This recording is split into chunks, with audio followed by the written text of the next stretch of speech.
ضرورت پڑ جائے، حالات ایسے ہو جائیں، اس وقت اللہ امتحان لیتا ہے کہ اب یہ کیا کرتا ہے۔ میرے پاس مال و دولت کی فراوانی ہے، خزانے بھرے ہوئے، اور میرے پورے محلے کا بل ان کی استطاعت سے زیادہ آ گیا، وہ بیچارے بل دیں یا بچوں کا دودھ خریدیں۔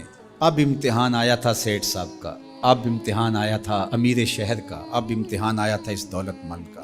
امام شافعی فرماتے ہیں نقص اموال کا مفہوم یہ ہے، اللہ اب پرکھتا ہے کہ اب یہ تجوریاں کھولتا ہے یا اب یہ موقع سے فائدہ حاصل کر کے مزید دولت اکٹھی کرتا ہے۔ جب دولت اوپر سے بھی آ رہی ہو اور بندہ آگے بھی خرچ کر رہا ہو، وہ امتحان نہیں ہوتا، اس لیے کہ اوپر سے بھی آ رہی ہوتی ہے اور بندہ آگے سے بھی خرچ کر رہا ہوتا ہے۔ جب دروازے اوپر سے بند ہو جائیں، حالات اس طرح کے ہو جائیں، اب اگر وہ خرچ کرے گا تو اب نقص اموال کا اندیشہ ہے۔ تو کہا یہ تھا امتحان، اللہ دیکھتا ہے کہ اس امتحان میں کون پورا نکلتا ہے، یہ اللہ آزماتا ہے۔ اس وقت آزمائش ہے امیروں کی، غریبوں کی تو ہے ہی ہے، غریب تو بیچارے مر گئے ہیں، ان کے پاس ہی کچھ نہیں رہا، ان کی تو زندگی زہرناک ہو گئی ہے، وہ تو جس حالت میں ہیں الیاذ باللہ۔ لیکن اس سے بڑا امتحان امراء کا ہے، اہل ثروت کا ہے، یہ ہے ابتلا جو امام شافعی فرماتے ہیں۔